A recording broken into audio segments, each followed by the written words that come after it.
So CBS was just bought by Skydance about a month ago.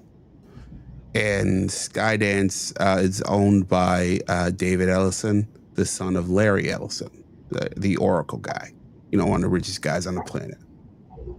And Larry Ellison is a Trump supporter. David Ellison's been seen around Donald Trump, but it's unclear. He's more, kind of, I think it's somewhat me, like or at least from what I can gather from his politics. But some of the fears that this person who wasn't an avowed liberal taking over CBS would force CBS to hire conservatives or handcuff us from investigating Donald Trump and all this stuff. And it's like, well, you don't want a diversity of perspectives at your organization? You want everybody in your organization to agree with you? Well, of course. Of course. Yeah, that's what they want. Exactly.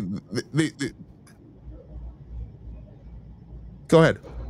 No, I mean that the person that thinks that way does want that, and you're saying we have not seen that, or you don't expect that we will see that at CBS, like a total remodeling. I think the remodeling that will happen will not be that way. I think they'll. My guess is the Bari Weiss deal that's been rumored. I think they're going to pay way too much for a company, and they're going to bring her in because tech bros love her. Yeah, Tim Dillon has talked about that. Like, why is she evaluated so? Doesn't make any sense. Doesn't make any sense at all. Yeah. Unless it's an intelligence asset, but that was his point. Well, she also is like we were talking about before we got on, accepted Black voices. And can you explain that real quick to the audience? Like, that throughout history, there, Patrice O'Neill probably said this best, where there's no Latino leader. There's no broadly, and I'm not saying there's not leaders in the community. Of course, there are leaders in the community. There's no culturally, there always seems to be the Black leader or the Black leaders, the accepted people who can speak for the entirety of our culture, who are anointed, I would say, and I believe you. I would agree. Yeah. Who are anointed to speak for the entirety of our culture. Ta-Nehisi Coates was that at one point. Ta-Nehisi Coates' perspective was supposedly the perspective of all Black people. At least that's the way he was treated in the mainstream media. Yeah, with the sanctioned opinion. Yes. And I mean sanctioned in the positive sense. It's a strange word that it means itself and its opposite, but the officially endorsed stance to take. But like every other culture, we have a much more nuanced diaspora of opinions. Voices. And perspectives. But there's always this sort of anointed figure within those realms who are picked to speak for us. And I think Bari Weiss plays a similar role in sort of this heterodox to libertarian to slightly conservative skew. The New York Times saw her that way for sure. That's why they brought her in from the Wall Street Journal. She was token at the New York Times. Yes. Which was yes. Oh yeah. You're right. I danced around it. Token. And I think that's kind of the role that she plays. And I think that, and I'm not saying she gets to have her, I think there's room for everybody at the table. But I think because she plays that role, I think they would be willing to overpay to have her this person who can be acceptable to the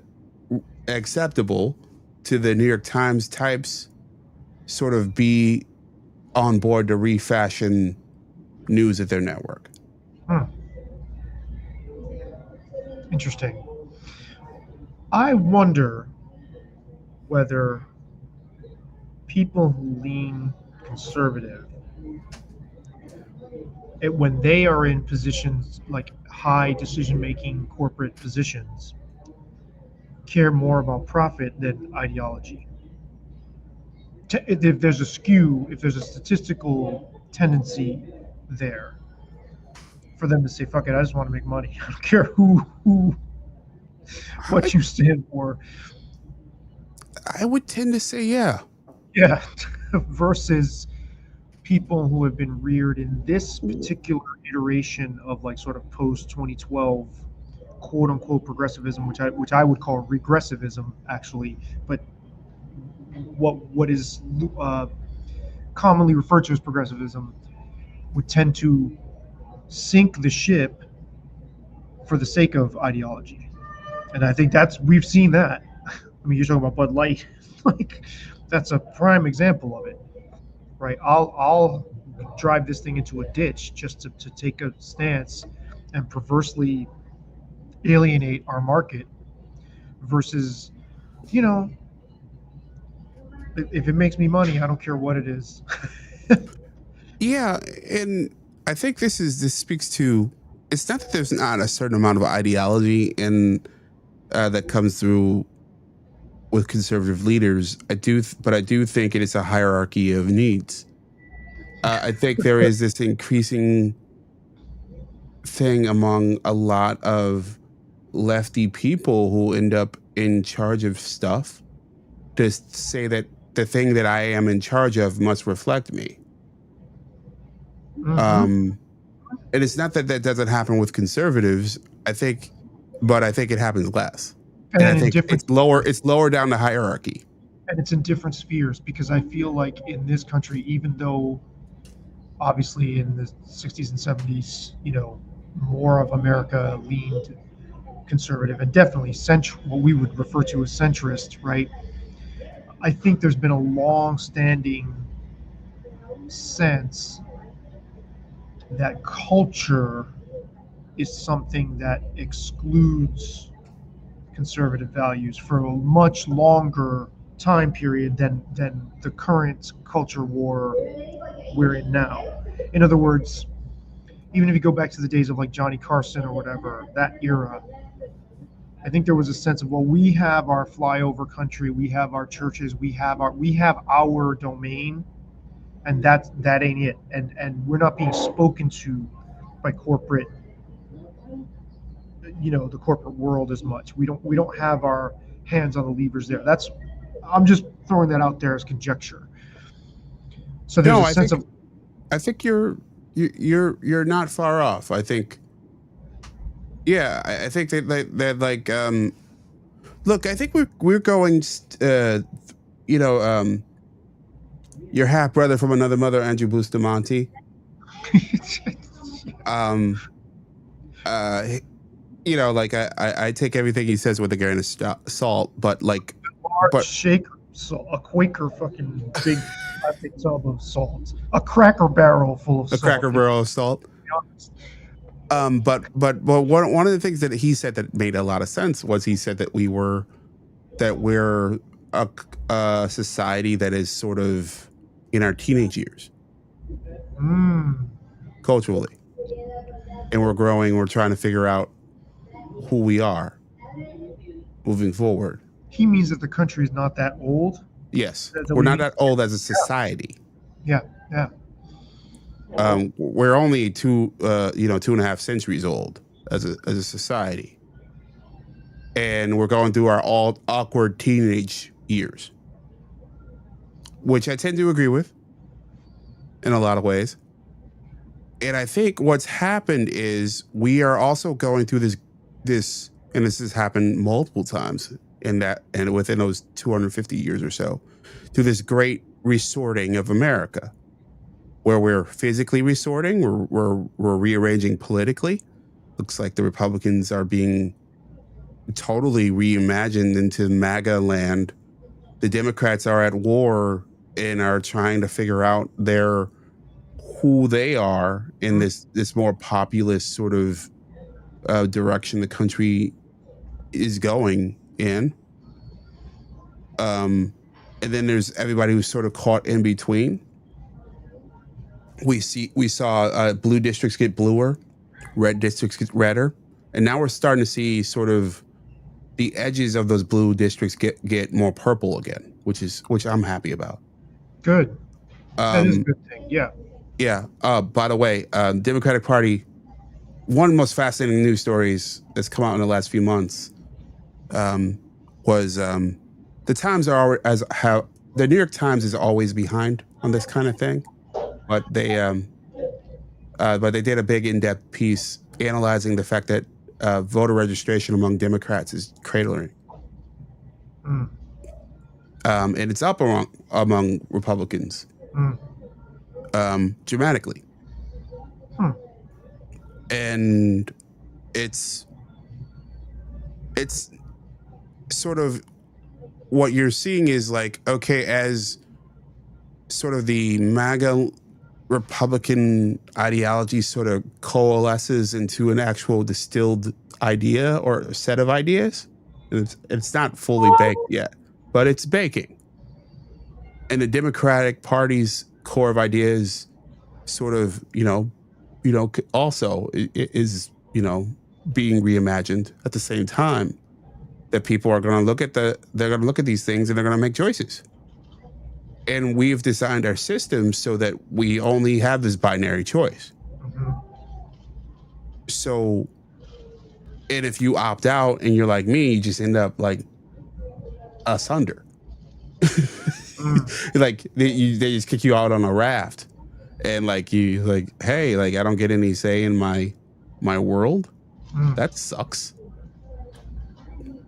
So, we're going through this big resorting. So, and I think it's all connects to where you were going in that we don't quite know what these two factions will do when they are in that new place, when they're settled into those new places. Mm. And it is possible that you're right, that maybe just, you know, the Republicans flip out and they're like, hey, we're in position to demand that there is no unisex bathrooms, so we're just gonna have no unisex bathrooms. Um, it's possible. I think that it will probably be a lower priority for them. Hmm. Yeah, I think it will be because we're also talking a generational thing too, because the people Sure. who are going to climb up into positions of power are going to be younger, are going to be born in a certain time period. There's certain things we see across the board. I just think people in general, I think America has shown us that people in general have never been comfortable with coming into contact with things they have the power not to. If they don't, if they can um, if they can control and filter and suppress, they will, regardless of where they're coming from. And I know you're talking about a different context. I know you're talking about specifically corporate decision making, but I just think that urge is so great, and it was great before this great awakening. I mean, it was in the other direction. I don't know that people can resist that if they have access to the levers. Um, and because those people are going to be younger, if they grow up in a sense of entitlement that their side of the culture war has the power, then I think they're going to use it in every Oh, domain that they can. And how that plays out corporate wise, because I think conservatives 10 years from now are going to be maybe be a different animal. Well, like what you're saying, They're going to have a slightly different sensibility than maybe they have, and they might want to pick different battles than their forebears did. Sure. Forebears people before, I can't remember. I Yeah. don't know. Yeah. Okay, yeah, okay. So I mean, and honestly, when it occurred to me that the USA is a paradox to begin with, and a bunch of different strands of things that I don't know how they were meant to hold together, I'm amazed we've gotten this far. To tip my hat to Bustamante, everything he says makes sense. By the way, I just take him with a grain of salt because I'm like, why is the CIA okay with you out here saying all this stuff? That's what I. Hmm. But he makes perfect sense to me. He's like totally lucid. I don't know how we've made it this far without these things pulling apart because Well, the whole country is a paradox. we've been on the verge a few That's true. That's times. true. That's true. That's true. Thank you for the reminder of the obvious history. Yes.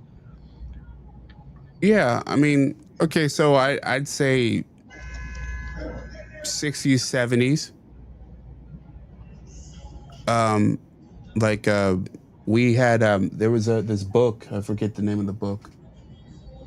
Um, but that detailed the amount of fire bombings and Oh just wow. urban warfare in the 1970s.